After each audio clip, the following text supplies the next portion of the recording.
Baik, assalamualaikum warahmatullahi wabarakatuh. Mohon izin perkenalkan diri, nama saya Darwis.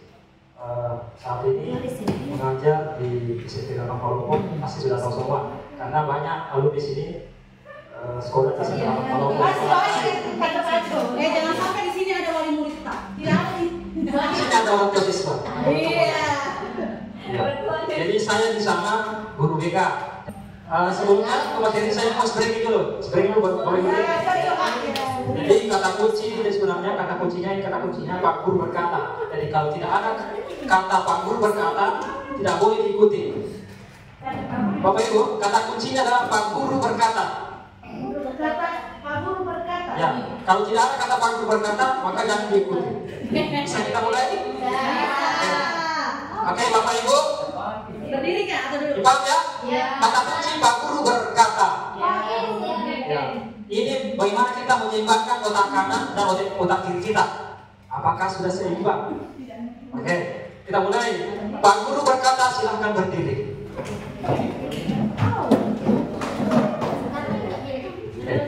Pak Guru berkata, silahkan bertepuk tangan 3 kali. 2 kali.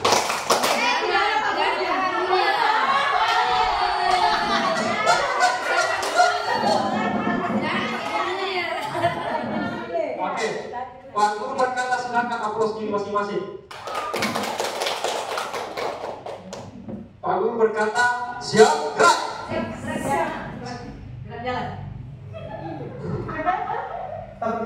Tepuk 1.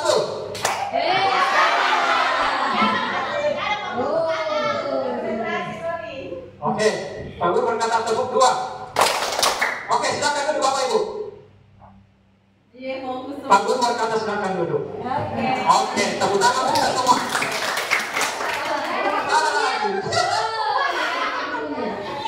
Baik, oke. Oke, kita mulai kembali. Jadi materi kita pos kembali Bapak Ibu. Jadi kita lanjut materi yang terakhir itu restitusi. Restitusi, apa itu restitusi? Ada yang pernah dengar kata restitusi? Apa itu Bapak Ibu? Apa itu Ibu? Kata intinya apa itu? Restitusi. Ada yang pernah dengar kata restitusi? Prostitusi ini Sebenarnya restitusi ini dia ada hubungannya dengan proses hukum. Tapi kita kaitkan dengan dunia pendidikan. Kalau dunia hukum itu dia proses pengembalian ganti rugi pada korban. Itu dari segi hukum. Tapi pendidikan bagaimana? Ada yang tahu?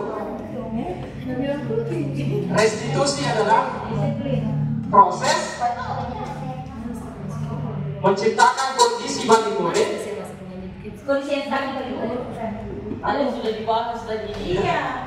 Ya, menstabilkan pribadi murid, bagaimana dia bisa belajar dari kesalahannya.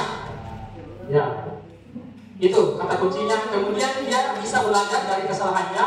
Kemudian dia bisa bagaimana dia memperlakukan orang lain. Bagaimana dia memperlakukan orang lain, hubungan antara sesama, seperti itu. Restitusi ini adalah 3 tahapan. Yang pertama adalah menstabilkan identitas. Nanti kita ada contohnya. Menstabilkan identitas. Kalau menurut teori kontrol, kita semua akan melakukan hal yang terbaik yang bisa kita lakukan. Ya, ini teori kontrol. Teori kontrol tadi mengatakan bahwa semua perilaku itu memiliki tujuan. Ya, saya keluar rumah memiliki tujuan. Bapak Ibu mengikuti ini ada tujuan. Itu menurut teori kontrol. Kemudian yang kedua, validasi tindakan yang salah. Menurut teori kontrolnya adalah semua perilaku memiliki alasan. Misalkan anak-anak murid kita melakukan kesalahan, pasti memiliki alasan. Nah, bagaimana inilah seorang guru bagaimana melihat tadi 5 kebutuhan dasar. Ya, karena salah satu restitusi itu adalah bagaimana kita menggali apa kebutuhan dasar apa yang kira-kira yang tidak terpenuhi oleh murid itu. Seperti itu. Kemudian yang ketiga, menanyakan keyakinan. Nah, pertanyaannya, Bapak Ibu sudah buat keyakinan keras tidak? Belum. Tadi saya dengar baru beberapa ya. Kemudian Kalimat yang kontrolnya mengatakan kita semua memiliki motivasi internal. Motivasi internal itu adalah motivasi yang tumbuh dari diri sendiri. Jadi kita tidak bisa mengontrol orang lain, kita tidak bisa mengubah orang lain kecuali diri kita berdiri. Oke, ini segitiga restitusi. Mulai dari bawah itu menstabilkan identitas. Setiap orang pasti pernah melakukan kesalahan. Kamu bukan satu-satunya yang pernah melakukan kesalahan ini. Misalkan ada siswa bermasalah. Oke, nah, saya tidak fokus pada kesalahan kamu. Karena semua orang pernah melakukan kesalahan, termasuk guru. Saya juga pernah melakukan kesalahan. Itu menstabilkan identitas mereka. Yang tiba-tiba, nakal memang ini, nakal memang bodoh, pembuli kok memang. Itu membunuh karakter manusia, membunuh karakter murid.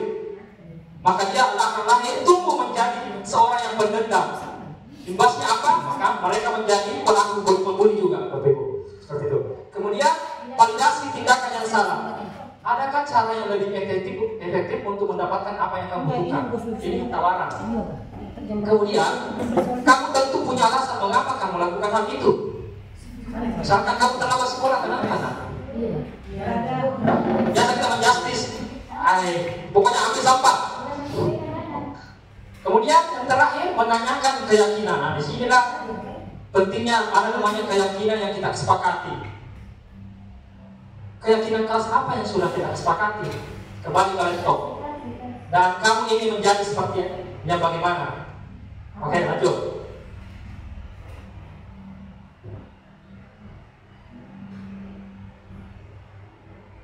Menstabilkan identitas ini adalah tujuannya untuk mengubah identitas anak dari orang yang gagal karena melakukan kesalahan menjadi orang yang sukses. Kalau kita ingin menjadi reflektif, maka kita harus meyakinkan si anak dengan cara mengatakan kalimat seperti ini. Berbuat salah itu tidak apa-apa. Tidak ada yang sempurna. Tidak ada manusia yang sempurna. Saya juga pernah melakukan kesalahan itu. Kita bisa menyelesaikan masalah ini. Bapak Ibu tidak tertarik mencari siapa yang salah, tetapi kita ingin mencari solusi dari permasalahan ini. Kamu berhak merasa begitu. Dan apakah kamu sedang menjadi teman yang baik untuk dirimu sendiri? Jadi di sini restitusi itu bukan menebus kesalahan Bapak Ibu, tetapi bagaimana dia fokus pada mencari solusi atau belajar dari kesalahan. Itu dari kuncinya. Kemudian fokus restitusi, fokus solusi. Udah lanjut. Yang kedua, validasi tindakan yang salah. Seperti yang saya katakan, menurut teori kontrol itu semua tindakan itu melakukan ada tujuannya, yaitu memenuhi kebutuhan dasar. Nah, restitusi itu bagaimana kita mencari kebutuhan dasar apa yang tidak terpenuhi pada murid itu. Kasih sayang kah, butuh penguasaan kah, apalagi, dan seterusnya. Padahal kamu bisa melakukan yang lebih buruk dari ini. Misalkan ada orang yang dibully, kemudian dia hanya memarahi.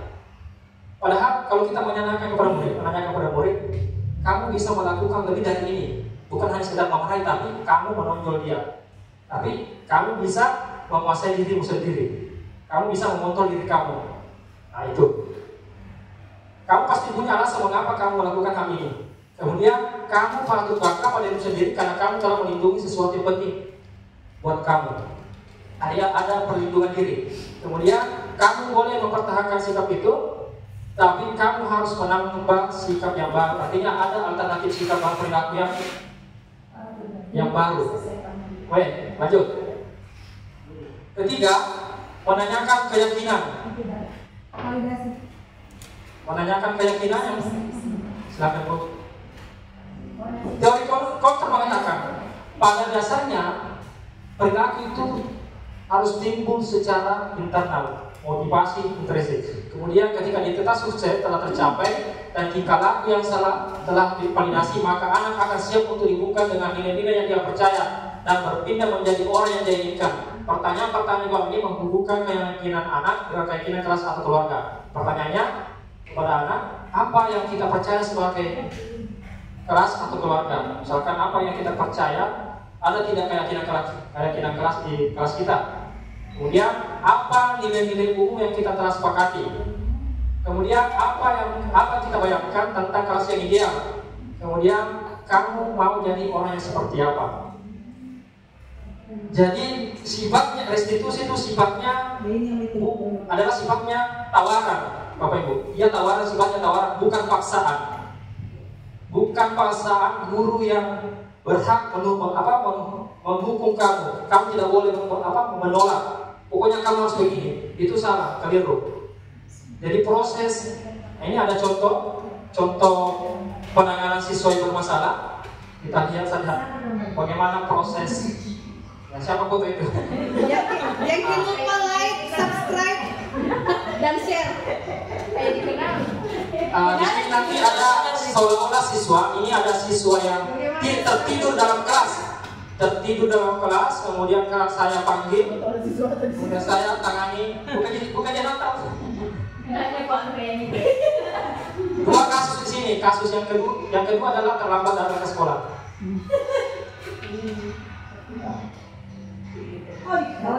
Skenario yang pertama. FTV nih, FTV. Indosiar. Kenapa beda deh? Itu soundtracknya nanti kumul nangis. Aslinya kayak gitu. Udah.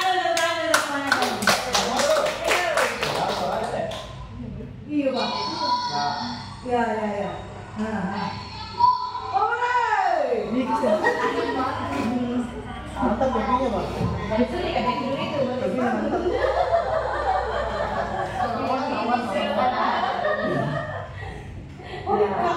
Baru macam Amerika.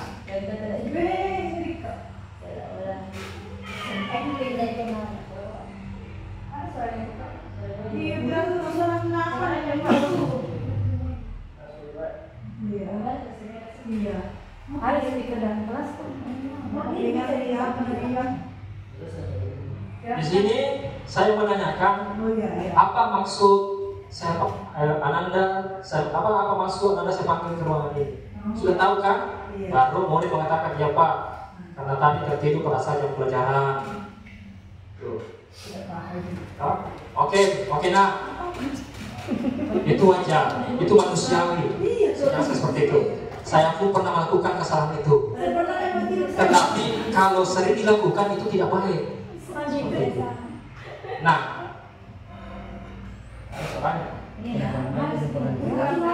kemudian memvalidasi tindakan yang salah.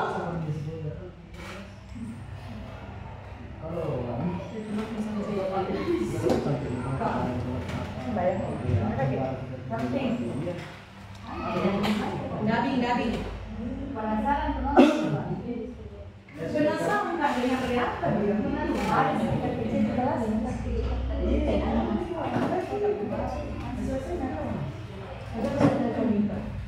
Jadi restitusi Ibu, Bapak Ibu, ini salah satu cara ya. Banyak metode. Kalau saya BK sendiri ada namanya konseling.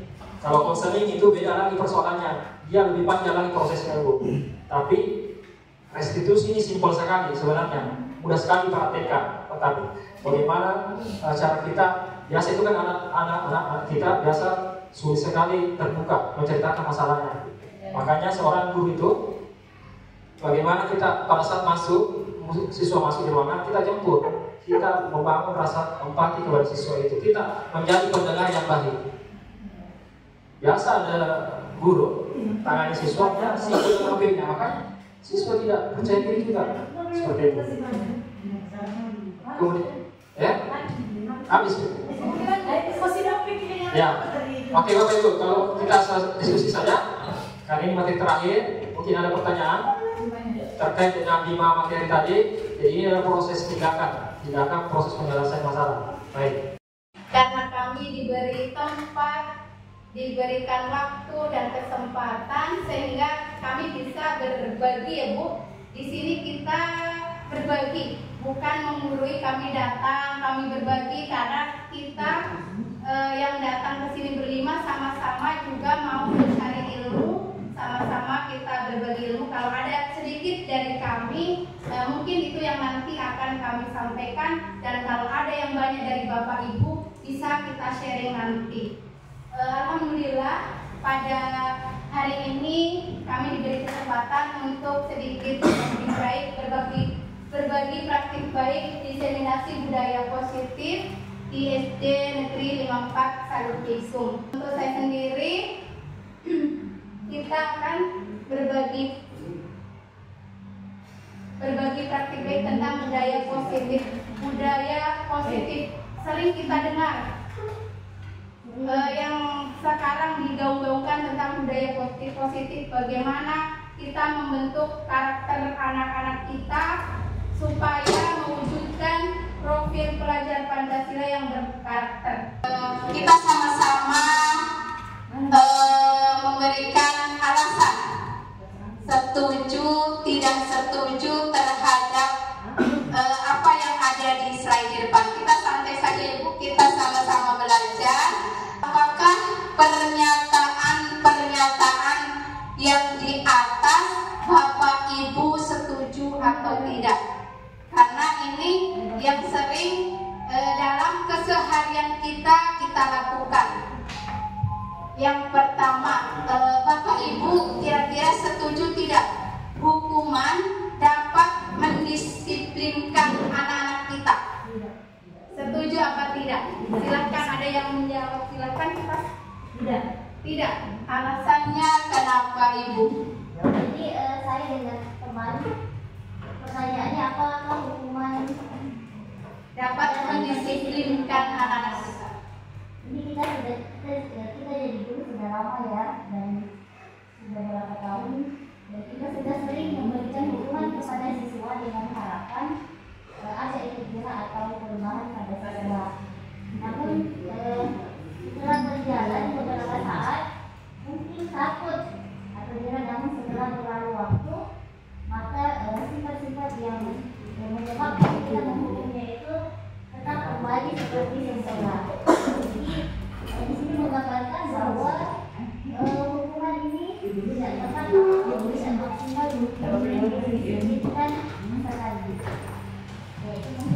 Terima kasih, tepuk tangan luar biasa sekali. Siapa yang boleh kenalan? Oke,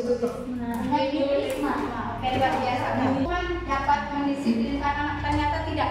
Dan itu bukan sesuatu yang tabu, memang sering kita lakukan. Tapi ternyata setelah kita berikan hukuman efektif, tapi cuma jangka waktunya sebentar, bukan untuk lama.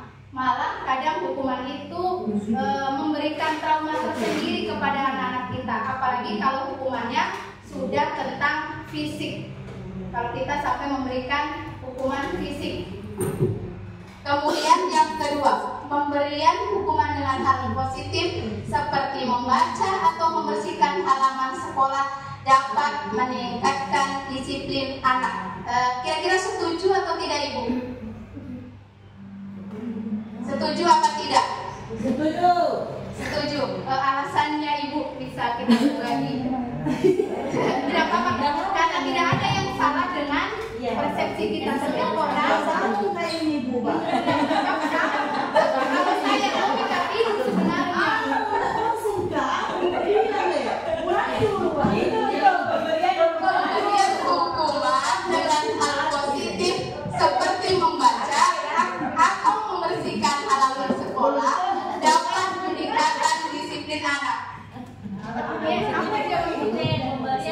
Pemberian hukuman dengan hal positif seperti membaca atau membersihkan halaman sekolah dapat meningkatkan disiplin anak. Setuju tidak dengan Ini kan ngaji ini. ya? Alasannya saya kan dengan ini membangun juga anak supaya pintar anak membaca. Apakah itu lebih? Bahwa dengan memberikan hukuman dengan hal positif seperti membaca atau memberikan halaman Supaya sekolah anak pintar membaca. ya, karena sebut tidak ada yang salah atau benar ketika ini. Kita hanya mau sama-sama belajar, jadi tidak ada jawabannya Ibu salah, jawabannya Ibu ini benar, tidak ada. Ya, setuju ya Bu? Setuju. Kemudian yang ketiga, tepuk tangan untuk Ibu APD. Iya, baru bangun saja luar biasa jawabannya. Malam kami sebenarnya sudah lopet. Sebenarnya pulang dari sekolah.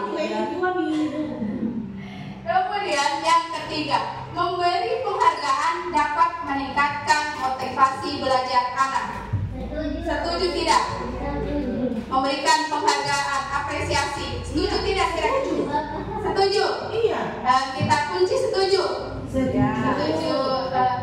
Coba ketika kita memberi penghargaan, misalkan anak kita rajin, kita beri ya bagus nggak.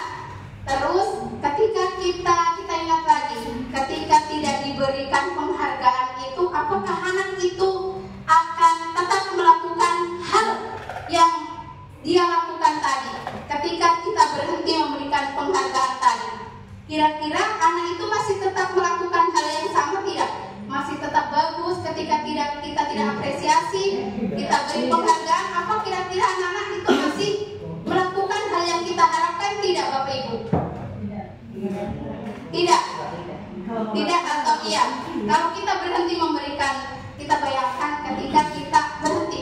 Misalkan anak itu ada satu anak yang rajin mengerjakan PR, kita berikan penghargaan, misalkan kita beri hadiah permen atau kita beri kasih bintang atau apa. Tapi ketika kita berhenti memberikan hal itu ke anak kita, anak itu masih rajin mengerjakan PR atau tidak? Tergantung anaknya, lihat situasi dan kondisi. Ya, jadi nanti kita akan bahas itu menjadi misteri lagi untuk kita, karena akan ada pembahasan tentang itu. Jadi jangan dijawab dulu ya Bu. Oke.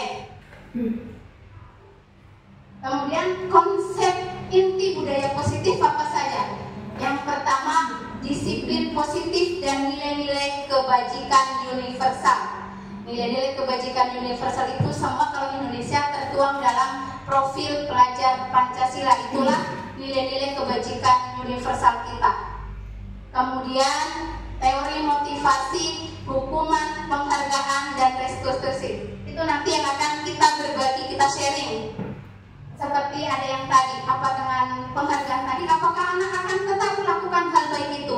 Ini akan kita berbagi sedikit pengetahuan kita tentang motivasi, hukuman, dan penghargaan, serta restitusi. Kemudian keyakinan keras yang sekarang sedang didengung-dengungkan untuk membuat keyakinan keras. Terus yang keempat, kebutuhan dasar manusia dan dunia berkualitas. Bahwa manusia mempunyai kebutuhan dasar, bagaimana pemenuhannya, bagaimana kita memahami anak murid kita tentang kebutuhan dasar mereka dan pemenuhannya, dan apabila tidak terpenuhi bagaimana, nanti kita akan sharing sama-sama. Kemudian restitusi 5 posisi kontrol, bahwa kita guru memiliki posisi kita di 5 posisi kontrol yang nanti juga akan kita bahas masing-masing. Kemudian kita akan belajar lagi tentang restitusi, segitiga restitusi dan penerapannya. Oke, di sini kita main game dulu ya Bu, supaya tidak mengantuk. Saya tidak mengantuk, Ibu tidak mengantuk. Berpasangan dunia. Oke, cari pasangan masing-masing. Bisa berdiri, bisa minta tolong berdiri. Yang lain Ibu, Bapak di CGP juga bisa ikut berpasangan. Kecuali yang tidak ada pasangan, dua orang kita supaya tidak mengantuk dulu. Dua orang. Yang satu anggaplah namanya A. Jadi terlihat siapa jadi A, siapa jadi B. Siapa jadi A, siapa jadi B. Jadi berat. Satu A, satu B.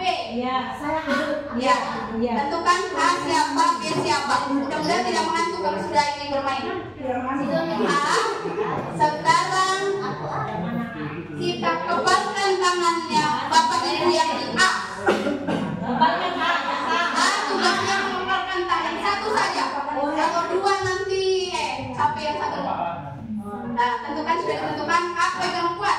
Bayangkan di sini kalau ibu-ibu ada berlian yang sudah dikasih sama suaminya, bapaknya capek-capek. Bayangkan itu ada benda berharga di tangannya Bapak Ibu. Biar kita berkhayal dulu. Ada barang berharga yang tidak boleh orang lain sentuh. Terus B, tugasnya bujuk, berusaha mau dibujuk, mau dikasih hadiah, mau pakai tangan, mau pakai sedikit, tapi yang keras sekali, kekerasan yang jangan sekali. Bagaimana B berusaha mengambil apa yang dipunya oleh A. Kita mulai ya, hitungan ketiga Bapak Ibu silahkan memulai dari kawan. 1, 2, 3 yang B silahkan berusaha membuka. Hitung ya. 1,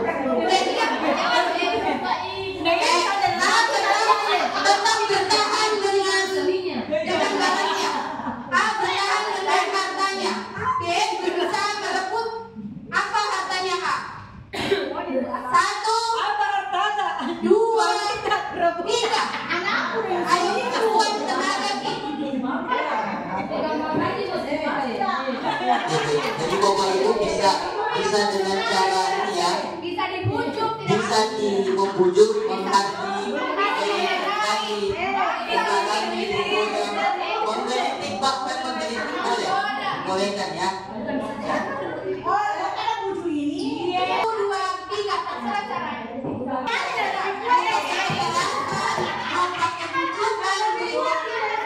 Satu, dua, tiga, ayo mulai. Bujuki, pakai kekerasan bisa. Marahin boleh. Oke, selesai permainan kita. Kira-kira Bu, yang jadi A, adakah yang hartanya bisa direbut? Adakah hartanya yang tadi bisa dibuka direbut orang? Tidak ada. Tidak ada. Bagaimana B, sudah setengah mati dibujuk? Saya saja sambil ngos-ngosan dia tidak mau kasih hartanya ke saya. B, tidak ada yang berhasil? Ada berhasil dengan kekerasan. Ada yang berhasil?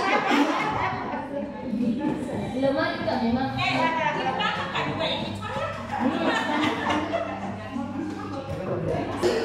Ternyata Pak Bu itu berhubungan dengan teori kontrol. Adanya miskonsepsi, apa itu miskonsepsi, kesalahan kita, pola pikir kita bahwa guru itu bisa mengontrol murid. Selama ini saya sendiri Bu, saya mengakui bahwa kalau saya memarahi pasti dia menurut. Tapi ternyata menurutnya sebentar. Di belakang saya mungkin ejek-ejek di luar itu. Karena ternyata kita guru tidak bisa mengontrol murid kita. Sama seperti permainan tadi, sampai ngos-ngosan saya setengah mati bujuk ternyata tidak bisa. Murid pun sebenarnya begitu. Tapi karena kelemahan kekuatan, ada pengaruh, ada kita guru punya lingkar pengaruh lebih besar, lingkar kekuatan, jadi murid kalah. Tapi sebenarnya kita guru tidak bisa mengontrol murid. Kelihatannya bisa, tapi itu hanya ilusi saja. Seseorang akan berusaha sekuat tenaga untuk mempertahankan pola pikirnya, untuk mempertahankan yang dia anggap benar. Sama dengan murid kita, ketika kita marahi, kita hukum, sama kita. Tapi itu sementara. Mungkin di belakang dia melakukan hal lain yang tidak kita sangka-sangka. Dendam, bagaimana, ada dendam dalam hatinya, ada rasa trauma, dan secara tidak langsung itu akan terbawa, terpatri dalam hati anak-anak. Jadi sedikit-sedikit, saya juga Bu, jangan dianggap kita CGP orang yang sempurna, orang yang tahu, orang yang pokoknya dengan label-label yang sudah bisa ini CGP semua. Padahal kita yang baru belajar, saya juga baru menerapkan sedikit demi sedikit apa yang ilmu saya peroleh di sekolah saya, dan masih banyak tantangannya. Terus miskonsepsi juga bahwa semua penguatan positif, efektif, dan bermanfaat. Kita selalu senantiasa memberikan hal-hal positif ke anak-anak kita, tapi belum tentu efeknya langsung bagus. Kenapa? Karena banyak faktor. Pertama, kondisi keadaan kita kan berbeda satu sekolah dengan yang lain. Tamalega dengan Sarupikung berbeda, dari geografisnya berbeda, anak-anaknya, sekolahnya, latar belakang keluarga berbeda. Ini sangat kompleks. Jadi tidak serta-merta bahwa ketika kita memberikan penguatan yang positif langsung anak berubah. Tentu tidak, karena itu terpengaruh pada situasi dan kondisi anak-anak kita dan bagaimana penguatan kita. Tapi alangkah bagusnya kita berusaha untuk tetap memberikan penguatan positif, walaupun mungkin belum efektif, tapi akan ada dampaknya. Kemudian kritik dan membuat orang bersalah dapat menguatkan karakter. Ini yang sering dulu saya lakukan, sering sekali. Kalau anak-anak salah, itu Niki. Kita itu pasti, kalau ada anak yang main, kita itu pasti pelakunya. Karena sudah tertanam dalam pikiran kita bahwa yang nakal itu pasti itu pembuat onar. Kita menjadi membuat orang merasa bersalah, dan itu dikira sama kita adalah dapat menguatkan karakter dengan memarahi, kemudian dikasih lihat sedikit-sedikit, ternyata tidak. Itu hanya kesalahpahaman persepsi kita, miskonsepsi. Jadi sedikit-sedikit saya mengajak untuk diri saya sendiri berubah terhadap pola pikir yang kolonial. Dalam istilah kita ya Pak, CGP ada istilah kolonial dengan pendidikan yang masih kolonial. Sedikit-sedikit mari kita rubah untuk membuat lebih baik. Kemudian ada ilusi juga bahwa orang dewasa memiliki hak untuk memaksa. Kita guru pasti dewasa semua. Kita bisa punya kekuatan untuk memaksa anak kita, tapi ternyata tidak bisa. Mungkin bisa sementara, tapi hanya bersifat sementara, tidak bersifat selamanya. Dan mungkin itu tadi yang saya utarakan bisa menjadi trauma tersendiri ke anak-anak kita.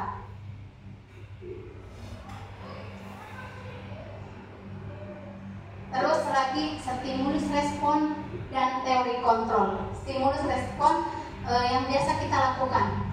Realitas kebutuhan kita sama di pembelajaran. Kita kira anak didik kita memiliki kebutuhan yang sama. Ternyata berbeda. Dan saya masih belajar juga tentang hal ini. Bagaimana mengetahui kebutuhan pembelajaran. Silakan Ibu. Teman saya Rajabatan, Ibu Mas Tipa. Saya kenal juga. Kalau Mas Tipa belum kenal saya lagi. Tapi menurut teori kontrol itu tentang bagaimana perilaku kita terhadap kita. Kebutuhan kita berbeda karena anak-anak dengan keunikannya masing-masing membawa bakat kita. Contoh dalam satu kelas, ada yang memiliki gaya belajar auditory, ada yang visual, ada yang kinestetik. Itu saja sudah berbeda. Tapi kita kira dengan bukan yang saya juga sering melakukan. Saya dulu ambil pelajaran kalau sedang capek, sedang banyak nih pekerjaan, buka dulu, baca dulu buku tema. Terus kerja kalau sudah dijelaskan, kerja dulu halaman ini.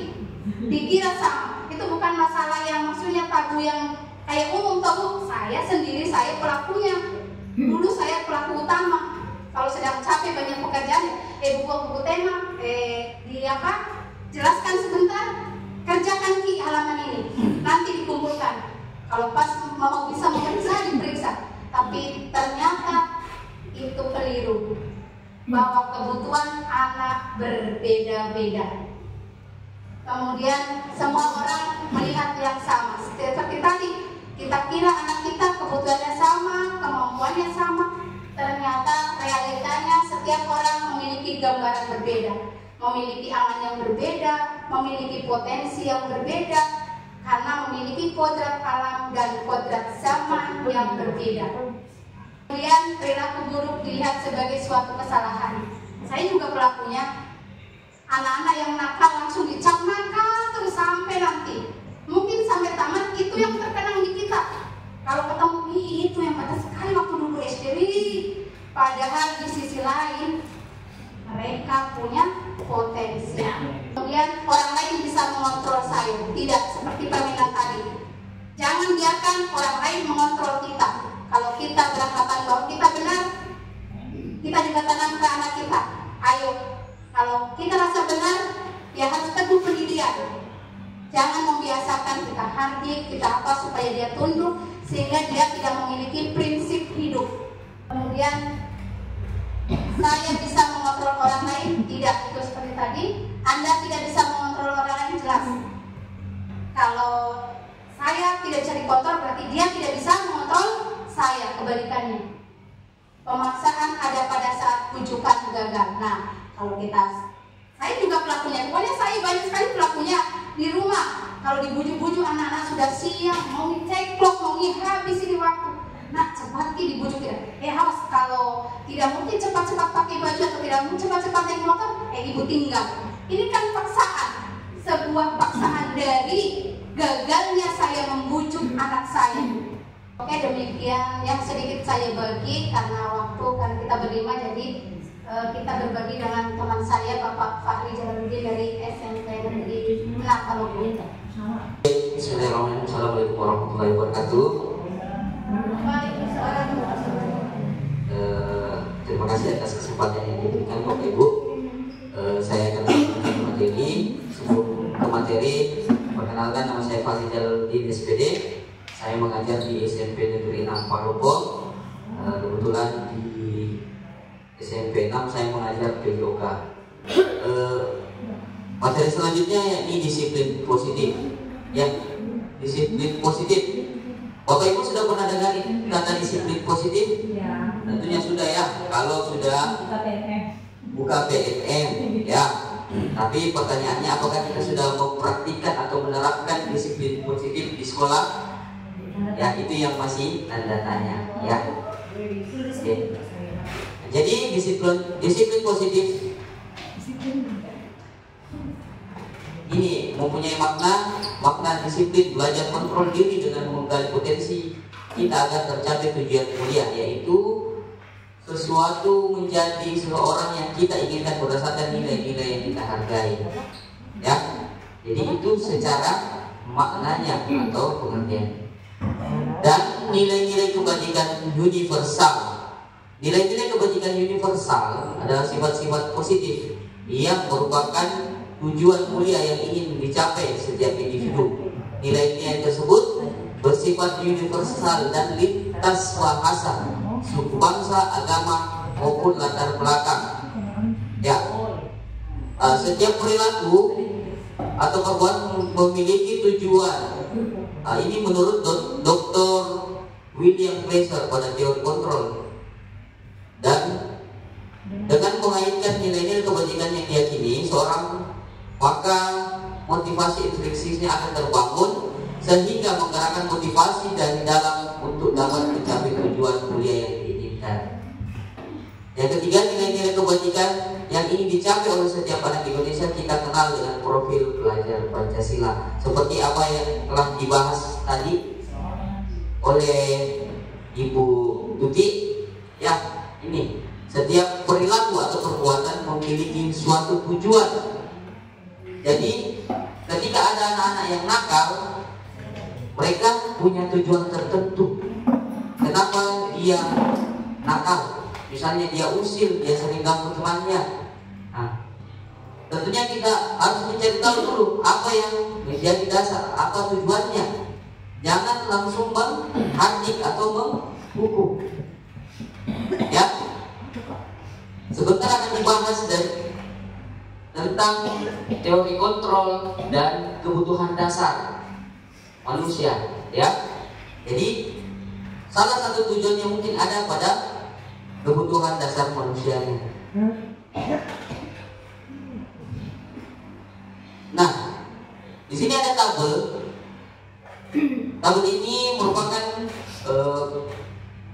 proyek nilai-nilai kebajikan yang secara universal atau masuk dalam profil pelajar Pancasila. Jadi ini peduli, turunannya adalah keterus-terangan ya, kebersihan, komitmen, bela kasih, percaya diri, bela kasih, bertujuan, tegak rasa, dan gotong royong. Jadi sifat peduli itu memiliki turunan lagi seperti ini ya. Mereka bisa berterus terang, mereka bisa menjaga kebersihannya, mereka bisa berkomitmen dengan keyakinan kelas yang telah dibuat. Terus rajin, memiliki turunan keberanian, kesantunan, kreatif, semangat, kedermawan, kejujuran, dermawan, harga diri, dan rendah hati ya. Jadi ini mengelompokkan kebajikan-kebajikannya. Integritas itu meliputi kebahagiaan, keadilan, baik hati, kesetiaan, berprinsip, bersahaja, keteraturan, kedamaian, dan keteguhan hati. Kalau rasa hormat itu ada tanggung jawab, pengabdian, bijaksana, bersyukur, toleransi, percaya, lurus hati, ketegasan atau pengertian. Maksudnya lurus hati ini dia tidak sombong, tidak bermuka dua lah istilahnya ya. Kadang dia mengaku berteman dengan si A, terus dengan si C dia jelek-jelekan si A ya. itu. Nah, terus untuk teori motivasi, hukuman dan penghargaan serta restitusi. Untuk menghindari ketidaknyamanan atau hukuman, untuk mendapatkan imbalan atau penghargaan dari orang lain, untuk menjadi orang-orang yang mereka inginkan dan menghargai diri sendiri dengan nilai-nilai yang mereka percaya. Ya, jadi kenapa kita membahas teori motivasi, hukuman dan penghargaan itu? Tujuannya untuk ketiga ini. Ya, yang pertama untuk menghindari ketidaknyamanan atau hukuman. Biasanya ketika kita memberi hukuman kepada anak, pasti timbul rasa tidak nyaman kepada anak. Kita juga merasa bersalah setelah melakukan hukuman. Coba direnung-renungkan, Bapak Ibu pernah tidak menghukum anak-anak terus kita sampai kayaknya salah tak tadi, kenapa saya kasih begini anaknya orang?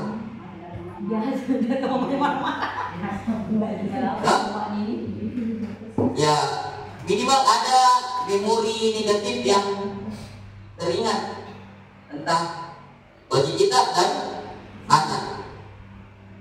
Pasti bagi anak yang lebih besar karena muncul trauma. Biasanya ketika kita sudah menghukum, biasanya itu sudah takut. Kalau lewat di depan kita takut nih.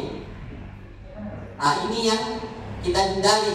Kenapa kita perlu ini restitusi? Yang kedua, untuk mendapatkan imbalan atau penghargaan dari orang lain. Ya, imbalan seperti apa? Tidak mesti hadiah. Ya, imbalan atau penghargaan dari orang lain itu bisa kata terima kasih atau rasa respect, ya, atau saling menghormati. Itu lebih baik daripada hadiah, benda atau semacamnya. Ini untuk menjadi orang yang mereka inginkan dan menghargai diri sendiri dengan nilai-nilai yang mereka percaya. Nah, terus menurut Ki Hajar Dewantara, merdeka itu artinya tidak hanya terlepas dari perintah, akan tetapi juga cakap buat memerintah diri sendiri. Artinya kita mampu mengolah diri kita sendiri, mampu menghidupkan potensi-potensi yang ada dalam diri kita. Ya, cara merdeka. Ini bisa jadi seperti itu. Jadi yang dimaksud merdeka oleh Ki Hajar Dewantara itu cakap buat memerintah diri sendiri, artinya mampu keluar dari zona nyaman untuk memerintah diri kita sendiri, untuk membuat hal-hal yang lebih kreatif, berinovasi. ATM diperbolehkan, tapi tambah-tambah itu sesuaikan dengan kondisi lingkungan sekolah atau amati, tiru dan modifikasi. Ya, ini hukuman bersifat tidak terencana atau tiba-tiba. Hukuman bersifat satu arah. Dari satu pihak, guru yang memberikan dan murid hanya menerima suatu hukuman tanpa melalui suatu kesepakatan atau pengarahan dari pihak guru, baik sebelum atau sesudahnya. Kira-kira pernah? Ada yang tidak pernah melakukan ini? Hukuman. Saya yakin kita pernah semua melakukan hukuman ini. Tapi karena kita mau berubah, makanya kita coba meninggalkan budaya-budaya kolonial seperti ini, Bapak Ibu ya. Hukuman bersifat tidak terencana. Memang hukuman itu bersifat refleks atau spontan. Ya, ketika kita melihat pelanggaran dari siswa atau murid, kita langsung, kenapa tunggu dikit aja? Coba, tunggu sampai di situ 5 kali. Kita tidak tahu bahwa sebenarnya hukuman yang diberikan itu tidak nyaman atau tidak seret, bisa menimbulkan trauma bagi anak atau murid. Nah, sementara disiplin dalam bentuk konsekuensi sudah terencana atau sudah disepakati, sudah dibahas dan disetujui oleh murid dan guru. Disiplin positif, ya saya singgung sedikit. Disiplin positif ini itu dalam bentuk konsekuensi, jadi bukan hukuman, ya. Jadi ketika kita melanggar ada konsekuensi. Jadi itu sudah dicantumkan di kelas. Contoh di kelas saya itu ada konsekuensi, ada keyakinan kelas. Saya tempel, misalnya dilarang terlambat, saya ganti jadi disiplin dan bertanggung jawab. Datang tepat waktu, misalnya. Nah, itu. Jadi setelah dirumuskan keyakinan kelasnya, dirumuskan peraturan-peraturan yang ingin dicapai, itu dibahas sama murid apa konsekuensinya jika terlambat. Nah, misalnya dia tinggal di kelas selama waktu dia terlambat. Nah, kita serahkan kepada murid dia mau apa, sehingga ketika dia melanggar itu tidak ada lagi timbul begini kan, nah, karena sudah disepakati di awal. Dan alhamdulillah selama saya praktikkan ini keyakinan kelas, ketika anak-anak melakukan kesalahan tidak ada lagi yang misalnya kalian nggak langsung menunggu arahan atau menunggu hukuman, tidak. Contoh kalau dia terlambat, dia tinggal di dalam kelasnya. Kenapa tidak keluar main, tidak? Terlambat ke tadi itu. Terlambat ke tadi, Pak. Jadi secara tidak langsung kita menyadarkan diri atau menimbulkan teori intrinsik, motivasi intrinsik dari dalam diri mereka. Restitusi adalah proses penciptaan kondisi bagi murid untuk memperbaiki kesalahan mereka, sehingga mereka bisa kembali pada kelompok mereka dengan karakter yang lebih kuat. Oke. Assalamualaikum warahmatullahi wabarakatuh. Waalaikumsalam. Terima kasih atas kesempatan yang diberikan. Saya termasuk dalam tim untuk SDN 54 Salumiku. Saya Norma Rekasari dan saya tugas di SMA Negeri 5 Palopo. Nah, di sini saya akan melanjutkan materi yang telah dibawakan dari Ibu Tuti sama Pak Fakri. Sebelum lanjut ke materinya, minta tolong. Di sini ada beberapa tindakan yang biasa kita lakukan sebagai guru ya. Yang pertama, jadi kenapa dibagi sticky notes? Di situ minta tolong dicatat jawabannya. Jawabannya cuma 2, hukuman atau konsekuensi. Yang mana menurut Bapak Ibu dari tindakan guru ini yang merupakan hukuman sama yang merupakan konsekuensi? Contoh, nomor 1, mencatat 100 kali di dalam buku kalimat saya tidak akan terlambat lagi. Misalnya kita nemu siswa terlambat, terus kita kasih tindakan mencatat 100 kali di dalam buku kalimat saya tidak akan terlambat lagi karena terlambat ke sekolah. Nah, menurut Bapak Ibu itu hukuman atau konsekuensi? Ya, jadi nomor 1 di sticky notes-nya tolong ditulis namanya juga, boleh. Nanti ditulis 1 hukuman, nomor 2 misalnya konsekuensi. Bisa terbaca sampai di belakang Bapak Ibu? Tidak. Oke, saya bacakan nomor 1. Mencatat 100 kali di dalam buku kalimat saya tidak akan terlambat lagi karena anak tersebut terlambat ke sekolah. Hukuman atau konsekuensi? Silakan. Yang kedua, lari mengelilingi lapangan basket 2 kali karena terlambat hadir di sekolah. Hukuman atau konsekuensi? Silakan. Tidak boleh menyontek. Tidak boleh nyontek. Konsekuensi banyak juga. Nomor 3, murid diminta untuk push up 15 kali karena tidak menggunakan masker ke sekolah. Ini mungkin pada saat zaman untuk-untuknya pakai masker. Ya.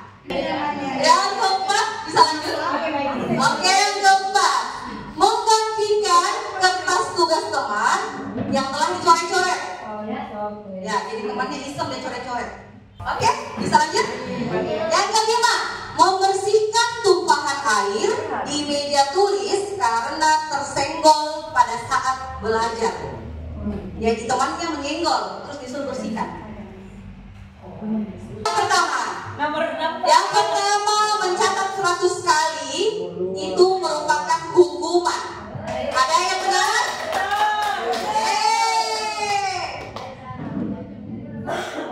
Yang nomor 2, lari mengelilingi lapangan basket, hukuman lagi. Jadi karena terlambat disuruh lari. Banyak konsekuensi. Saya hukuman. Iya, perfeksi diri. Yang ketiga, murid diminta push up 15 kali. Hukuman atau konsekuensi? Hukuman. Jadi anak itu melakukan push up dengan nongol-nongol. Oh iya bapak, tunggu motor tak di luar. Aku kasih kempes karena dihukum. Yang keempat, menggantikan kertas tugas teman yang telah dicoret-coret. Ya, di sini secara tidak langsung diajarkan anak-anak untuk bertanggung jawab, menghargai temannya. Nah, oke. Kemudian membersihkan tumpahan air, konsekuensi. Kita bisa lanjut ke keyakinan kelas. Keyakinan kelas, jadi harus yakin Ki. Kalau tidak yakin tidak bisa dibikin ini. Ada yang sudah melakukan ini? Ada yang sudah mempraktekkan? Membuat keyakinan kelas. Masya Allah. Jadi kita di sini sharing ya. Sharing yang sudah buat bisa sharing-sharing juga. Mengapa tidak peraturan saja? Kenapa harus keyakinan? Ada yang tahu? Saya percaya bahwa apa yang dilakukan di dalam kelas itu harus betul-betul kita bertanggung jawab untuk di dalam kelas tak? Ya. Terima kasih. Benar sekali. Jadi harus bertanggung jawab atas yang kita buat di dalam kelas tersebut. Jadi kenapa tidak peraturan? Karena kalau peraturan itu sifatnya satu arah. Anak-anak diam. Anak-anak, ini peraturan tidak boleh peraturan terlambat besok. Kalau tidak, kau bawa besok kau bos 5. Nah, itu kan kita yang bikin. Toh tanpa disepakati anak-anak cuma diam. Iya bu. Tapi kalau keyakinan kita tawarkan pada anak-anak sehingga jadi kesepakatan bersama. Jadi ketika ada pelanggaran atas keyakinan tersebut, anak-anak melakukan konsekuensinya secara sadar. Bukan karena bukan karena gurunya yang harus. Nah, itu yang dimaksud dengan keyakinan kelas. Nah, biasanya kalau saya pribadi keyakinan kelas, karena saya wali kelas juga, saya membuat itu di awal setiap tahun ajaran. Sebaiknya demikian Bapak Ibu. Jadi kita bikin kesepakatan-kesepakatan apa saja yang menjadikan itu sebuah disiplin positif. Sama seperti tadi kata Pak Fahri, yang pertama misalnya tidak boleh datang terlambat, tapi diusahakan tidak menggunakan kalimat negatif. Seperti bagaimana? Tidak boleh buang sampah, bisa diganti buanglah sampah pada tempatnya. Tidak boleh datang terlambat, bisa diganti datang tepat waktu. Jadi keyakinan kelas yang Bapak Ibu bikin tidak boleh menggunakan kalimat negatif. Nah, ini ada beberapa pertanyaan. Contoh yang pertama, mengapa kita memiliki peraturan harus menggunakan helm bila mengendarai kendaraan roda 2? Kenapa? Keselamatan. Setuju? Setuju? Oke. Nilai kebajikan apa kira-kira yang ada di sini?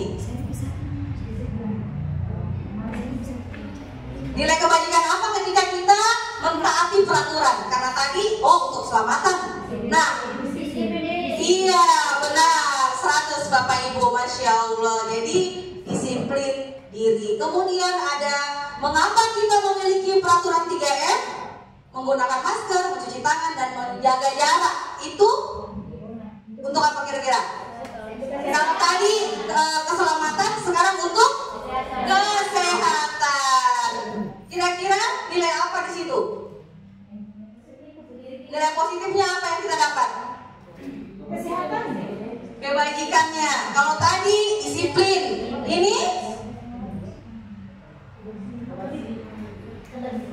ayo apa ayo? Kira-kira apa? Bisa menghargai orang lain supaya kita tidak bersin-bersin depan mukanya mungkin. Kenyamanan. Tanggung jawab juga bisa ya, jadi tanggung jawab ke diri sendiri. Kemudian yang terakhir contohnya yaitu mengapa kita memiliki peraturan harus datang tepat waktu pada saat mengikuti pelatihan. Iya, disiplin. Jadi jangan lagi datang terlambat budi. Kalau mana ngantuk kita tidur lebu, jangan terlambat boleh. Nah, dari keyakinan kelas ini jadi untuk mendukung motivasi intrinsik kembali ke nilai-nilai keyakinan-keyakinan lebih menggerakkan seseorang dibandingkan mengikuti serangkaian peraturan-peraturan. Nah, seperti tadi yang saya bilang di awal, karena ketika kalau kita bikin peraturan secara sepihak, otomatis siswa akan mengikuti, tapi tidak dari dasar hatinya, karena cuma rasa takut. Misalnya datang terlambat, karena kita yang bikin peraturan, oh kalau datang terlambat 10 menit dijemur. Nah, siswa akan mengerjakan itu hukuman, tapi dengan rasa dongkol, jengkel. Tapi coba kita bikin kesepakatan, ya, anak-anak kalau datang terlambat 10 menit, kira-kira hukumannya bagusnya apa ya? Nah, tawarkan ke anak-anak. Lanjut ke kebutuhan dasar manusia dan dunia berkualitas. Nah, sebagai manusia kita punya kebutuhan dasar ya, manusiawi ini. Kebutuhan dasar apa saja? Jadi seluruh tindakan manusia memiliki tujuan tertentu. Sama seperti kita. Tujuan kita ini mengajar untuk apa? Pasti punya tujuan berbeda-beda. Semua yang kita lakukan adalah usaha terbaik kita untuk mendapatkan apa yang kita inginkan. Ketika kita mendapatkan apa yang kita inginkan, sebetulnya saat itu kita sedang memenuhi satu atau lebih dari satu kebutuhan dasar kita. Contohnya, kita cari kerja, pasti untuk memenuhi kebutuhan dasar kita juga. Kebutuhan apa? Kebutuhan hidup. Jadi ada 5 kebutuhan dasar pada manusia. Nah, kebutuhan dasar pada manusia ini antara lain yang pertama ada kebutuhan kasih sayang dan rasa diterima. Kemudian kebutuhan lain bertahan hidup, sama seperti tadi yang saya bilang, bertahan hidup. Misalnya, pertama sekali mungkin kadang kan di dalam satu kelas itu tidak semua orang ekonominya sama. Ada nih, apalagi sekarang bawa bekal nih orang. Ada yang bawa KFC, ada yang bawa kasihan mungkin sama tempe. Nah, atau ada mungkin yang tidak bawa sama sekali. Nah, iya, itu saya akui. Nah, dari situ kadang kan mungkin ada timbul sikap-sikap. Ada mungkin yang punya modal. Nah, kadang kita langsung melihat pencuri apa, yang seperti itu kan.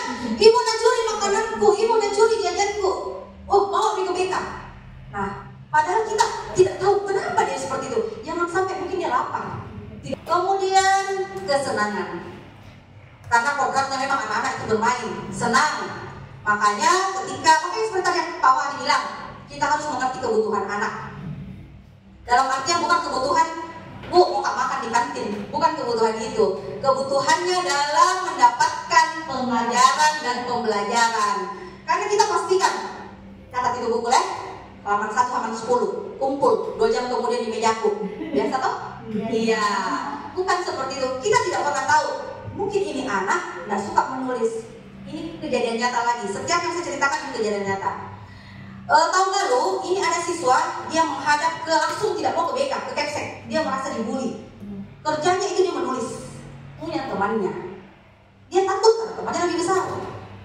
Setelah di cross check, kenapa ini temannya menyuruh menulis? Ternyata, Masya Allah, ini anak tidak lancar menulis dan membaca. Tidak tahu dari SMP mana. Nah, itulah problema sekarang, Lek. Ya. Merdeka belajar. Karena bahkan anak anak kelas 2 SMA saja perkalian 4 saja masih alhamdulillah. Ya. Nah, jadi seperti itu.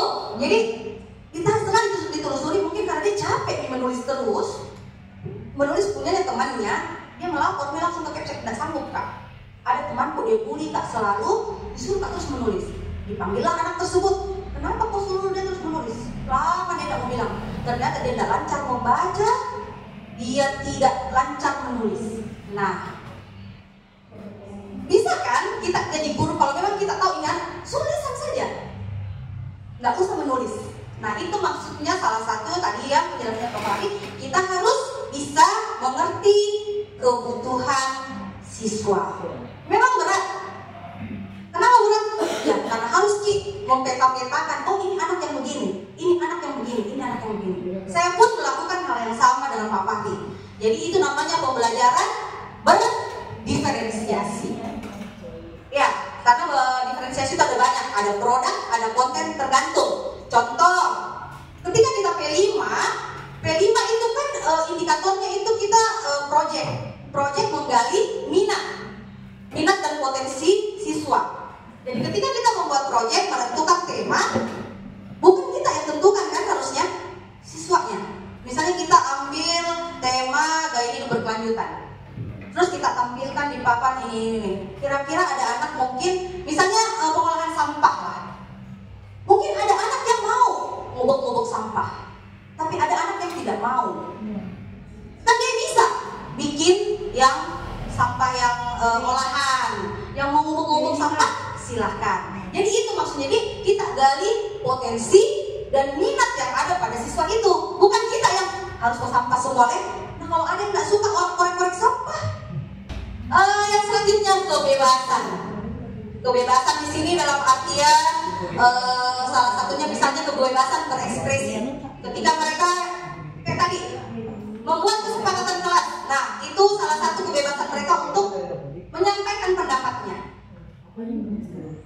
Next. Nah, ini tadi penjelasan dari beberapa 5 kebutuhan dasar.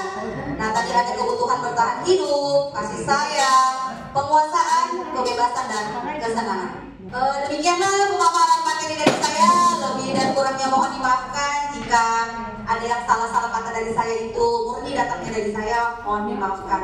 Assalamualaikum warahmatullahi wabarakatuh. Nama saya Ibu Terima kasih dari SD 24 Taman Lepas sama dengan Ibu yang tadi. Oke, saya langsung saja Ibu ya. Jadi ada di sini dunia berkualitas. Nah, seperti apakah dunia berkualitas itu? Yaitu tempat khusus dalam pikiran Anda. Tempat Anda menyimpan gambaran presentasi dari semua yang ada, yang Anda inginkan. Bisa berisi orang-orang, hal-hal, dan apa saja yang terbaik dalam hidup Anda dan membuat Anda merasa bahagia dan terpenuhi kebutuhan dasar Anda. Nah, sama yang baru dijelaskan sama Ibu Norma tadi tentang kebutuhan dasar ini. Itu termasuk dunia berkualitas. Kemudian Dr. William Fraser menyebutnya seperti semacam album foto, sehingga isinya tidak akan terlalu banyak, hanya akan terdiri dari beberapa hal saja yang sangat signifikan dan benar-benar terbaik dalam hidup Anda, yang membuat hidup Anda menjadi lebih bermakna.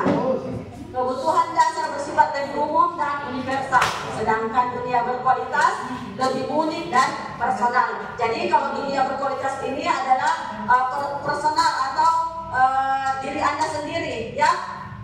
Oke, lanjut Pak. Nah, di sini ada 5 posisi kontrol. Bapak Ibu mungkin sudah pernah dengar 5 posisi kontrol? Atau boleh dilihat dulu yang mana ada 5 posisi kontrol. Bapak Ibu bisa lihat. Ada penghukum, pembuat merasa bersalah, kemudian teman, pemantau, dan yang terakhir adalah manajer. Ayo, kira-kira Bapak Ibu berada di mana ini? Apakah yang penghukum atau pembuat merasa bersalah?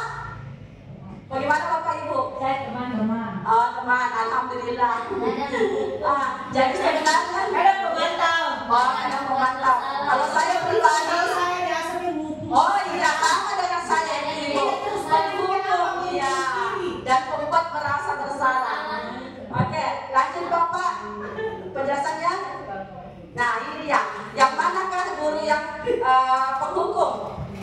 Ini ya, guru yang menerapkan posisi penghukum akan berkata, nah seperti ini Bapak Ibu, patuhi aturan saya atau awas, ya.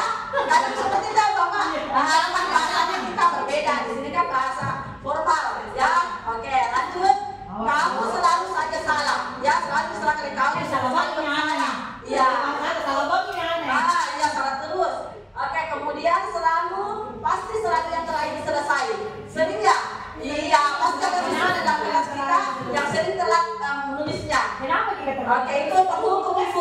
Kemudian, iya betul Bu. Lanjut nomor 2, pembuat merasa bersalah. Nah di sini posisinya biasa guru akan bersuara lebih lembut. Kemudian kata-kata yang keluar dengan lembut akan seperti ibu sangat kecewa dengan kamu. Ya, kadang begitu ya. Ini kecewa juga sama kita, nah kita kasih begitu ibu guru. Ini berapa kali kasih tahu iya. Kemudian berapa kali Bapak harus memberitahu kamu? Biasanya berapa kali bisa kasih tahu Cina? Kenapa begitu terus? Ya, kita itu. Iya. Dari kelas sekolah berkeliaran tadi. Kemudian gimana coba kalau orang tua kamu tahu kamu berbuat begini? Ini sering juga saya lakukan ya. Ya coba bagaimana perasaan orang tua kalau kita nggak tahu kalau begini perbuatan tak seperti itu. Kemudian yang ketiga sebagai teman Ibu Dian tadi. Ini sebagai teman ya. Jadi menggunakan hubungan baik dan humor untuk mempengaruhi seseorang. Jadi mereka akan berkata, ayo bantulah demi Bapak ya. Biasa begitu Ibu Dian. Iya, biasa. Ayo bekerja sama. Iya.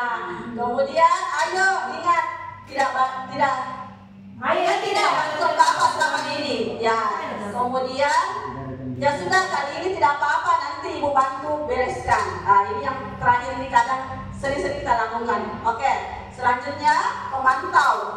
Ada yang sebagai pemantau di sini Bapak Ibu? Oke.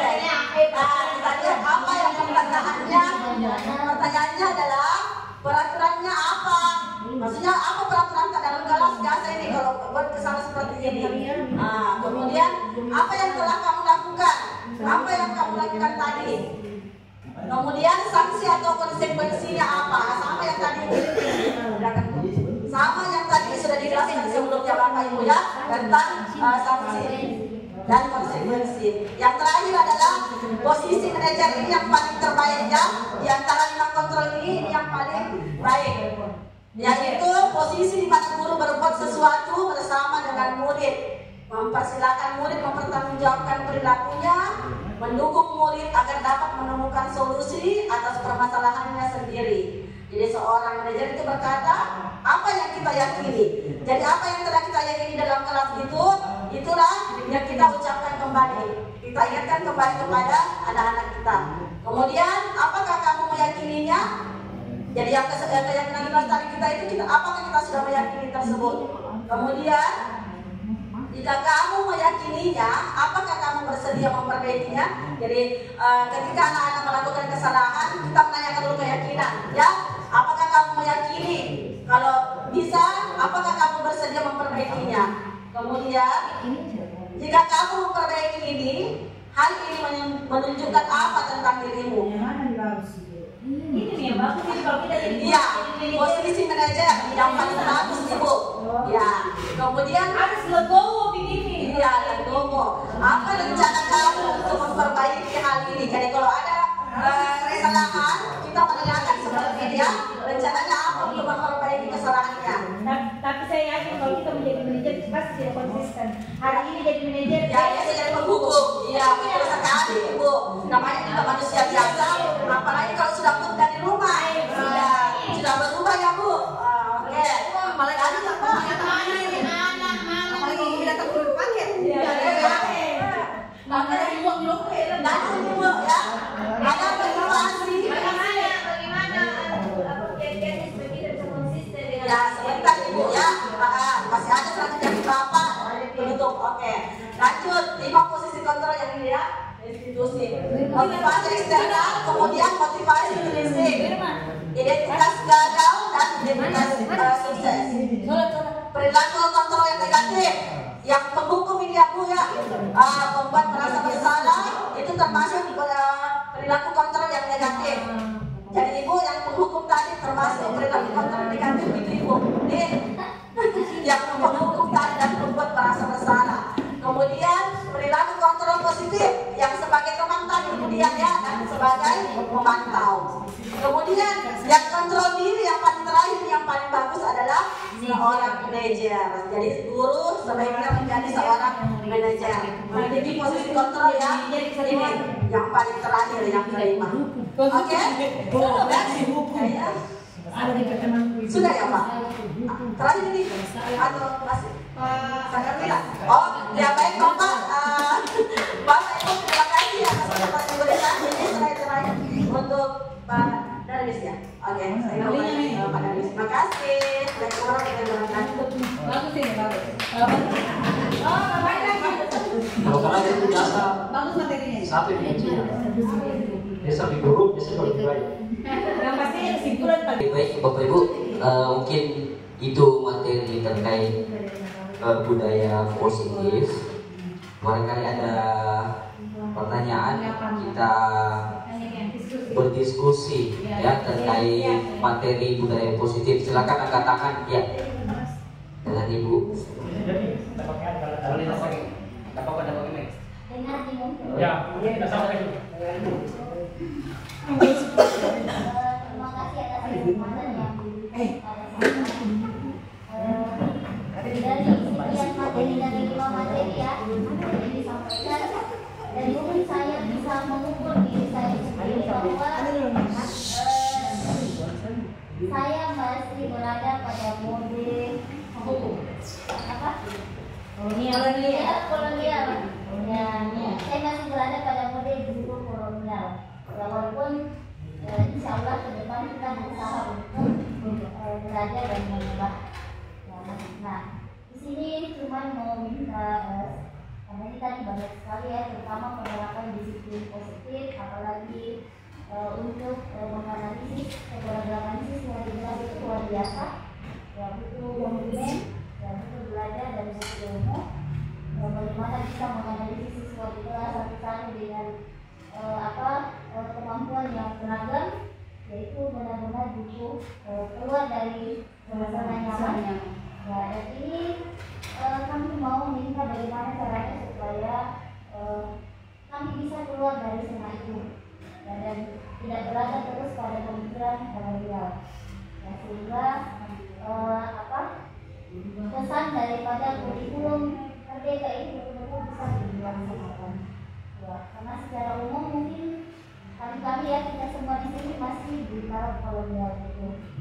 Ya, ini mungkin yang pertanyaan secara umum, apa yang mesti kami lakukan gitu. Ya, karena kami yakin mungkin sekali ini datang ke sini atau ada lanjutannya berkenan. Kita berbagi praktik baik. Kami sadar bahwa menjadi guru untuk keluar dari zona nyaman itu tidak cukup dengan satu kali belajar. Ya, tidak cukup dengan satu kali kompor, tapi pasti butuh dicas minimal sekali benar. Nah, kami juga kalau mau belajar nanti misalnya lewat PNM itu tidak dibiarkan ya, apalagi kalau kita sudah kembali ke rumah maka mungkin kami kita dari guru, tapi kita dari rumah tangga bermaster. Iya. Jadi kalau misal pergi maka kami akan kembali lagi ke mode seperti kemarin. Jadi kira-kira ke depan bagaimana supaya apa yang dibawa hari ini betul-betul ada yang bisa kami melaksanakan di sekolah. Jadi demikian. Assalamualaikum warahmatullahi wabarakatuh. Waalaikumsalam. Baik, beri aplaus kepada Ibu. Selanjutnya ada satu pertanyaan lagi mungkin. Baik, kita langsung tampung saja baru menjawab. Dulu saja dulu ya. Waalaikumsalam. Pertanyaan saya itu tidak terlalu, karena kebetulan di sini saya punya siswa. Kebetulan siswa saya itu tidak bisa membaca dan menulis. Jadi kan senang, saya senang. Tapi membaca dan menulis dalam artian dia sudah bisa mengenal huruf sudah, tapi dalam artian kan kalau sudah di kelas 6 kan kok tidak bisa membaca dan menulis ya. Tapi dalam satu sisi dia mampu Maksudnya anak yang mampu membuat sesuatu, dia bisa merakit sesuatu, merakit apa? Contoh kayak listrik. Itu sebenarnya dia bisa merakit, bilang, oh ini saya kasih sudah bisa menyala kayak begitu. Tapi untuk kemauan untuk mau membaca, mau menulis tidak ada sama sekali. Dalam pertanyaan dari sini, bagaimana ke depannya nanti Pak anak, kasihan kalau dia masuk ke SMP kan? Iya, itu karena otomatis pertanyaannya lagi nanti guru-guru di SMP kan kebetulan ada guru SMP. SD mana ini? Iya, pasti itu pasti otomatis dia akan masuk SMP 8. Nah kemudian ini kan berantai dari beliau ini iya karena kita belajar dari masa proses pembelajaran. Anak malas, ini malas. Tapi dalam kelas orang tetapi dia tidak pernah bisa mengaku. Intinya dia tidak tertarik ya, dia tidak tertarik untuk interaksi dan intinya dia tidak tertarik dan dia tidak. Itu pentingnya ya. Itu pentingnya asesmen diagnostik namanya. Ya. Jadi saya langsung ke nomor 20 ya. Ya, kebetulan saya di SMP 6 itu punya siswa juga seperti itu. Ya, hampir semua sekolah. Oh iya. Solusi yang kami berikan kepada anak, yang pertama memberikan pengayaan. Pengayaannya itu pada saat jam istirahat biasanya atau setelah pulang sekolah. Bagaimana pengayaan? Namanya sekarang sudah saya guru sekarang. Ya, itulah pentingnya membagi waktu, manajemen waktu. Berarti ada guru yang khusus ke Bangladesh ya? Ya, betul sekali Bapak Ibu. Jadi kita rapatkan setelah asesmen diagnostik itu, kami tahu ada beberapa orang yang tidak mampu membaca. Kami kelompokkan. Terus ada guru yang bertanggung jawab terkait siswa atau murid itu. Guru yang bagaimana? Yang pertama, yang kurang tugas jam mengajarnya.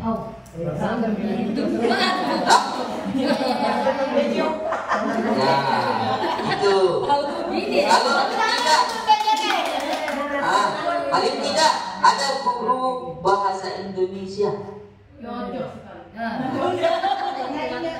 Di dalam sekolah itu kan ada ekstrakurikuler.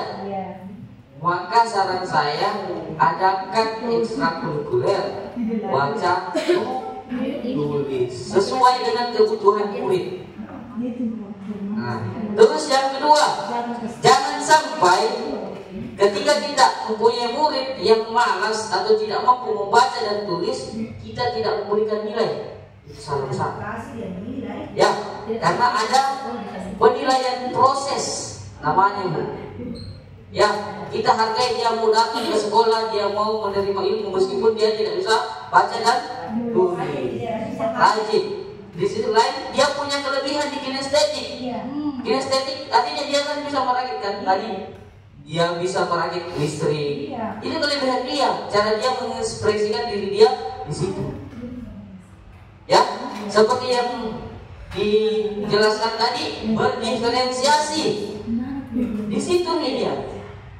Dia mampu menciptakan sebuah produk, menghasilkan kreativitas.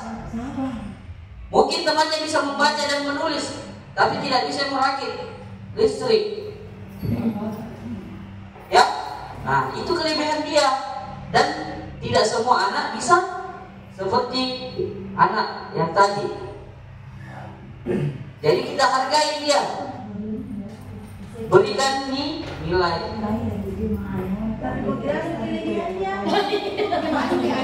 Pasti ada. Tidak ada anak yang tidak memiliki kelebihan.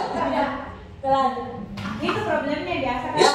Di SMP biasa dibilang dicari dari sekolah mana itu kayak gitu Itu bagi guru-guru yang masih masih pemikiran kolonnya. Makanya kita mau rubah itu mindset.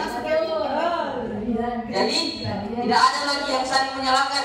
Guru SMP salahkan guru SD, guru SMA salahkan guru SMP. Sedikit saya tambahkan mungkin ya. Ini memang fenomena. Ini bukan cuma di SD saja, di SMP, SMA juga ada. Jadi di sini kita tanamkan dulu dari kita sebagai guru, karena segala sesuatu itu diawali dulu dari niat. Kalau niat tak memang mendedikasikan kita untuk menghasilkan murid yang baik atau yang bagaimana, pasti akan tidak bosan Ki. Itu satu. Kalau melihat dari kasus yang ini Ibu, karena kan seperti tadi dikatakan bahwa setiap murid punya karakter dan keunikannya masing-masing. Anak kembar saja sekalipun berbeda, apalagi ini satu kelas.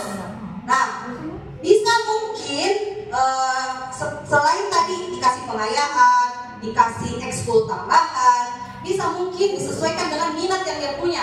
Ketika dia bisa merakit-rakit listrik, sempat dia bisa membuat segala sesuatu yang berkaitan dengan huruf-huruf. Mungkin dari listrik itu mungkin dia bisa menghasilkan mungkin lampu-lampu listrik, lampu-lampu yang huruf-huruf, suruh dia kembangkan. Iya, jadi dikolaborasikan.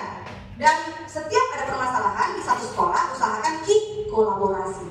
Karena kita tidak bisa jalan sendiri, tidak bisa tanggung sendiri. Karena kadang memang ada guru minta maaf, urusan lu, anak oli itu, bukan dia oli itu. Kadang biasa ada begitu. Nah itu tidak bisa, harus bisa membantu. Itu fungsinya kolaborasi. Terima kasih. Oke. Baik ya, itu salah satu tips dari kami. Nah, sehubungan kami juga memiliki siswa atau murid yang begitu, yang berada di sekolah kami. Bisa juga cari referensi lain dan banyak di YouTube. Intinya mungkin sesi ini juga kami tutup. Terima kasih sekali lagi kami ucapkan dari kami berdua.